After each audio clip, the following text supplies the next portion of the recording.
देखो 2026 में पूछा गया इसको भी। क्या कह रहा है? कह रहा प्रतिरोधकता, रजिस्टिविटी, या इसी को बोलते हैं स्पेसिफिक रेजिस्टेंस, यानी विशिष्ट प्रतिरोध। एक ही नाम है विशिष्ट प्रतिरोध, या इसी को क्या कहते हैं? प्रतिरोधकता कहते हैं। क्या इसका मात्रक क्या होता है? इसका मात्रक क्या होता है? तो मात्रक निकालने के लिए पहले फार्मूला याद होना चाहिए। चलो, तो विशिष्ट प्रतिरोध को रो से डिनोट करते हैं। रो बराबर मेन फार्मूला होता है, ये होता है E/J। ये सूत्र होता है विशिष्ट प्रतिरोध का मेन फार्मूला। इससे और निकाल सकते हैं।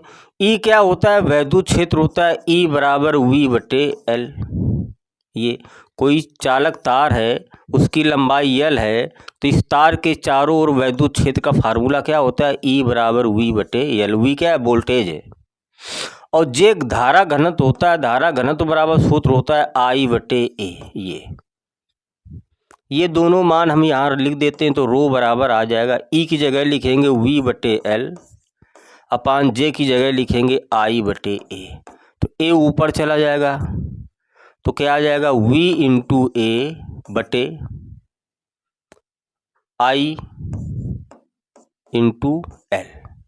तो V/I क्या लिखा है? प्रतिरोध R, तो आ जाएगा RA/L। ये तो विशिष्ट प्रतिरोध का फार्मूला एक ये आ जाता है, रो बराबर RA/L। ये बहुत यूज होता है न्यूमेरिकल वगैरह में। यूनिट, तो R की यूनिट क्या आ जाएगी? ओम। क्षेत्रफल की यूनिट मीटर स्क्वायर, और लंबाई, तार की लंबाई मतलब मीटर। तो मीटर से मीटर कैंसिल होगा, तो यूनिट आ जाएगी ohm into meter. Ohm into meter. तो ओम को हम ये चिन्ह, मीटर को M लिख देते हैं, तो ओम मीटर। तो ये करेक्ट आंसर आ जाएगा आपका B। तो विशिष्ट प्रतिरोध का मात्रक क्या होता है? ओम इंटू मीटर होता है। आगे कह रहा है, जब प्रकाश कांच की पट्टिका में प्रवेश करता है तो इसकी तरंग दैर्ध्य क्या होती है? बढ़ती है कि घटती है, कि अपरिवर्तित रहती है, कि शून्य हो जाती है? जब प्रकाश कांच में प्रवेश करता है, मतलब वायु से जाता है कांच में। ये मान लेते हैं कांच है नीचे, ऊपर क्या है? वायु है। तो जब प्रकाश वायु से कहाँ प्रवेश करता है? कांच में, यानी विरल से सघन में। विरल से कांच कैसा होता है? सघन होता है। तो प्रकाश क्या होता है? अभिलंब की ओर झुकता है। कहाँ झुकता है? अभिलंब की ओर। ये आपतन कोण हो गया, ये अपवर्तन कोण R हो गया। तो जो आया है प्रकाश वायु से, तो वायु में तरंग दैर्ध्य लैम्डा A, कांच में प्रवेश किया तो यहाँ की तरंग दैर्ध्य लैम्डा G। तो इसका फार्मूला क्या हो जाएगा? अपवर्तनांक N बराबर आ जाएगा लैम्डा A/लैम्डा G। तो जब प्रकाश विरल से सघन में या वायु से कांच में प्रवेश करता है तो उसकी तरंग दैर्ध्य चेंज हो जाती है। देखो, तरंग दैर्ध्य मतलब लैम्डा, ये भी क्या हो जाती है? बदल जाती है, बदलती है। वेग, ये भी क्या होता है? बदलता है। लेकिन जो आवृत्ति होती है ये नहीं बदलती है। आवृत्ति जो होती है ये कभी नहीं बदलती है, बदलती नहीं है। तो जब कोई प्रकाश एक माध्यम से दूसरे माध्यम में प्रवेश करता है तो उसकी चाल भी चेंज हो जाएगी, तरंग दैर्ध्य भी बदल जाएगी, लेकिन उसकी क्या नहीं बदलेगी? आवृत्ति नहीं बदलेगी। ये कह रहा है। तो क्वेश्चन आपका क्या था? जब प्रकाश कांच की पट्टिका में प्रवेश करता है तो उसकी तरंग दैर्ध्य क्या हो जाती है? बदल जाती है, यानी कम हो जाती है, घटती है। ये कहने का मतलब। तो ऑप्शन क्या हो जाएगा? B ऑप्शन करेक्ट हो जाएगा। आगे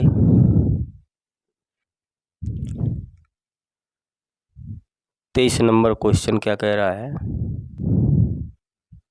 तो ये क्वेश्चन देखते हैं। कह रहा है, P प्रकार के अर्धचालक में मुख्य धारावाहक होते हैं। पी प्रकार के अर्धचालक में मुख्य धारावाहक कौन होते हैं? इलेक्ट्रॉन होते हैं कि प्रोटॉन होते हैं कि होल यानी कोटर होते हैं कि न्यूट्रॉन होते हैं? तो पी टाइप जो अर्धचालक होता है, पी टाइप अर्धचालक, इसमें क्या होते हैं? कोटर, होल होते हैं। क्या पाए जाते हैं? कोटर। कोटर को ही बोलते हैं क्या? होल। ये इसको ऐसे डिनोट किया जाता है। और ये धनावेशित होते हैं। कोटर कैसे होते हैं? धनावेशित होते हैं ये। और एन टाइप अर्धचालक जो होता है, इसको भी समझना है। तो एन टाइप अर्धचालक में इलेक्ट्रॉन पाए जाते हैं। क्या पाए जाते हैं? इलेक्ट्रॉन पाए जाते हैं। और इलेक्ट्रॉन तो पता है कैसे होते हैं? ये ऋणावेशित होते हैं, ऋणावेशित। ये तो पी टाइप अर्धचालक में क्या होते हैं? होल होते हैं, कोटर पाए जाते हैं। और एन टाइप में क्या पाए जाते हैं? इलेक्ट्रॉन पाए जाते हैं। और एक बात, पी टाइप जो अर्धचालक बनाया जाता है, ये 3 संयोजकता वाले पदार्थ से बनाया जाता है। मिलाकर 3 संयोजकता वाले अपद्रव्य पदार्थ से मिलता है। जैसे एल्युमिनियम है, बोरान है ये। तो जब जर्मेनियम में 3 संयुक्ता वाले कोई अपद्रव्य पदार्थ जैसे एल्युमिनियम या बोरान मिलाया जाता है, तब ये तैयार होता है पी टाइप अर्धचालक। और एन टाइप अर्धचालक, एन टाइप अर्धचालक में क्या होता है? 5 संयुक्ता वाला अपद्रव्य पदार्थ मिलाया जाता है, 5 संयोजकता वाला। जैसे एंटीमनी, 5 संयुक्ता वाला अपद्रव्य पदार्थ। एंटीमनी है आर्सेनिक, आर्सेनिक या एंटीमनी। ये एन टाइप यानी जर्मेनियम में जब 5 संयुक्ता वाला अपद्रव्य पदार्थ जैसे आर्सेनिक या एंटीमनी मिलाया जाता है, तब ये प्राप्त होता है एन टाइप अर्धचालक। तो पी टाइप अर्धचालक जर्मेनियम परमाणु में, किसमें? जर्मेनियम में 3 संयुक्ता वाला अपद्रव्य पदार्थ मिलाकर पी टाइप अर्धचालक बनता है, जिसमें क्या निकलता है? होल। और एन टाइप अर्धचालक जो होता है 5 संयुक्ता वाला अपद्रव्य पदार्थ मिलाने से प्राप्त होता है, जिसमें क्या होते हैं? इलेक्ट्रॉन पाए जाते हैं। चलो आगे क्वेश्चन कह रहा है कि समान ताप और दाब पर 2 गैसों के विसरण की दरें उनके घनत्व के वर्गमूल के व्युत्क्रमानुपाती होती हैं कि समानुपाती होती हैं कि स्वतंत्र होती हैं कि वर्ग के समानुपाती होती हैं? तो फार्मूला पूछ रहा है, फार्मूला आपको याद होना चाहिए। तो विसरण जो दरें होती हैं R1/R2, ये घनत्व के, क्या कह रहा है? घनत्व के क्या होती हैं? व्युत्क्रमानुपाती होती हैं, वर्गमूल के व्युत्क्रमानुपाती होती हैं। और सुनो, इनका जो परमाणु भार होता है M2/M1, इसके भी क्या होती हैं?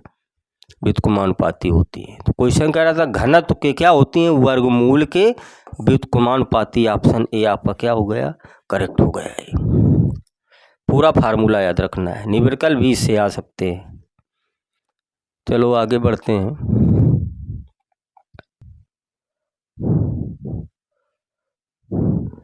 चुंबकीय फ्लक्स का SI मात्रक क्या है? तो चुंबकीय फ्लक्स क्या होता है? इसे हम फाई बी से डिनोट करते हैं। फाई बी बराबर B × A होता है।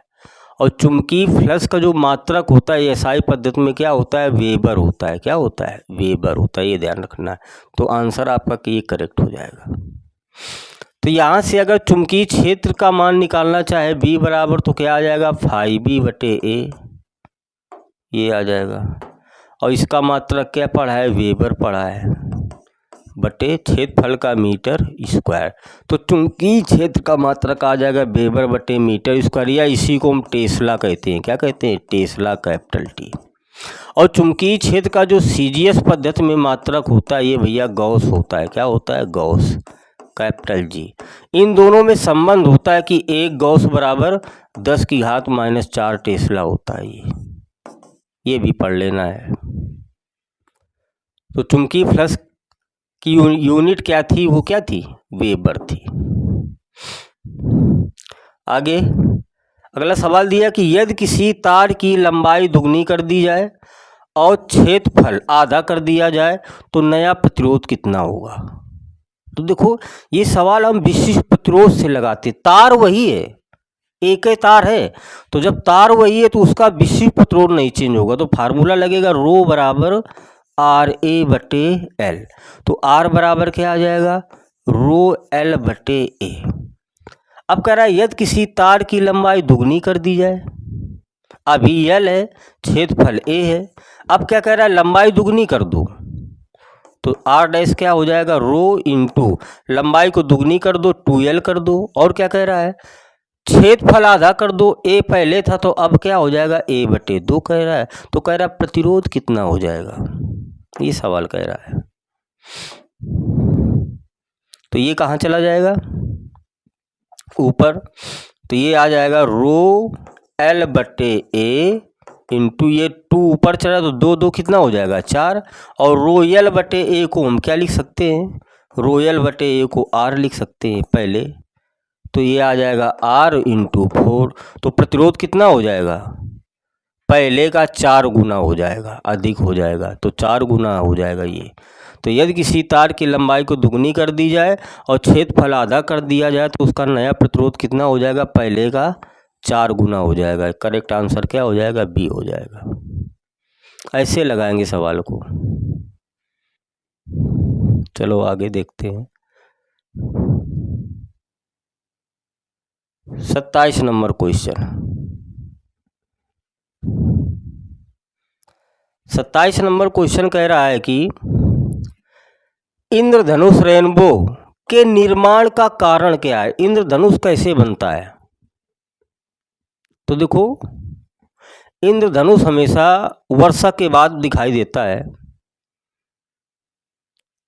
जब वर्षा समाप्त होती है तो पानी के जो बूंदें होती है वायुमंडल में तैरती रहती हैं, तो उसमें जब सूर्य का प्रकाश जाता है तो वो वर्षा की बूंदें प्रिज्म का कार्य करती हैं, और जब प्रकाश प्रिज्म से गुजरेगा तो क्या होगा, वो विचलित होगा। तो वही है कि इंद्रधनुष का निर्माण किसके कारण होता है, तो जब प्रकाश उसी बूंद पर पड़ता है तो उसका पहले अपवर्तन होता है। क्या होता है, ये बूंद है, इसमें प्रकाश पड़ा तो पहले क्या हुआ, अपवर्तन हुआ, फिर वर्ण विक्षेपण हो जाता है, यानी 7 रंगों में अलग अलग हो जाता है, क्योंकि सूर्य का प्रकाश कैसा होता है, श्वेत, और ये जो वर्षा की बूंदें ये प्रिज्म का काम करती हैं, प्रिज्म का कार्य करने लगती हैं ये।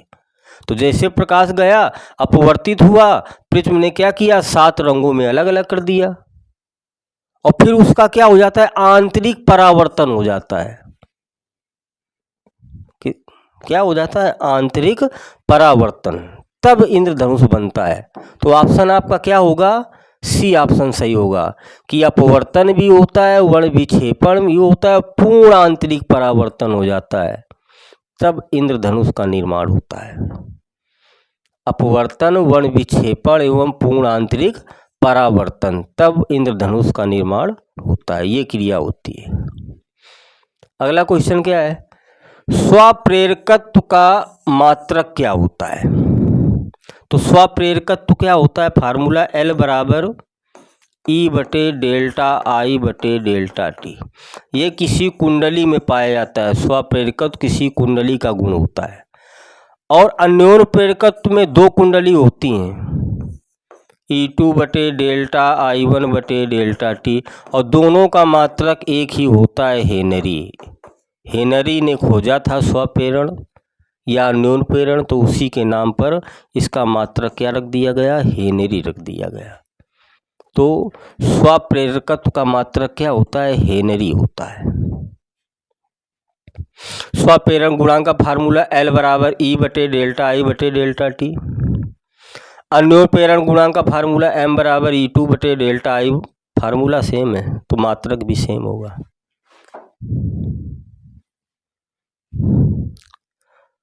अगला क्वेश्चन,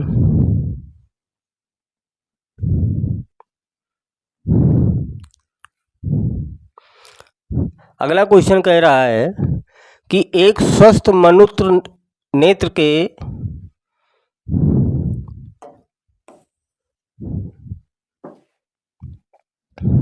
अगला क्वेश्चन कह रहा है क्या कह रहा है, एक स्वस्थ मनुष्य नेत्र के लिए स्पर्शदर्शी की न्यूनतम दूरी कितनी होती है? तो सभी को पता होगा, ये बिल्कुल सिंपल है, 25 सेंटीमीटर होती है। स्वस्थ मनुष्य या स्वस्थ नेत्र के लिए मनुष्य की जो स्पर्शदर्शी की न्यूनतम दूरी होती है, आँख की स्पर्शदर्शी की न्यूनतम दूरी, यानी जहाँ तक आँख किसी वस्तु को स्पष्ट देख सकता है, न्यूनतम दूरी पर रखी वस्तु को, जहाँ तक आँख कम से कम दूरी रखी वस्तु को स्पष्ट देख सकता है, वह न्यूनतम दूरी क्या होती है? स्पर्शदर्शी की न्यूनतम दूरी। वो कितनी मानी जाती है? 25 सेंटीमीटर। अगला क्वेश्चन इसी में है, बहुत अच्छा क्वेश्चन। नाभिकीय रिएक्टर में मंदक मॉडरेटर के रूप में प्रयुक्त होता है। मंदक का मतलब गति मंद करना। कैडमियम की छड़ें की यूरेनियम 235 की भारी जल की ग्रेफाइट की सोडियम। तो नाभिकीय रिएक्टर में मंदक के रूप में कौन कार्य करता है? भारी जल और ग्रेफाइट ये कार्य करता है। ये क्या करता है? न्यूट्रॉनों की गति को मंद कर देता है, धीमी कर देता है। न्यूट्रॉनों की गति को क्या करता है? धीमा करता है, धीमा करता है ये। तो नाभिकीय रिएक्टर में मंदक के रूप में भारी जल D2O और ग्रेफाइट यूज किया जाता है। न्यूट्रॉनों की गति को कम करने के लिए मंदक के रूप में भारी जल और ग्रेफाइट का यूज किया जाता है। और भारी जल का परमाणु भार कितना होता है? 20 होता है ये।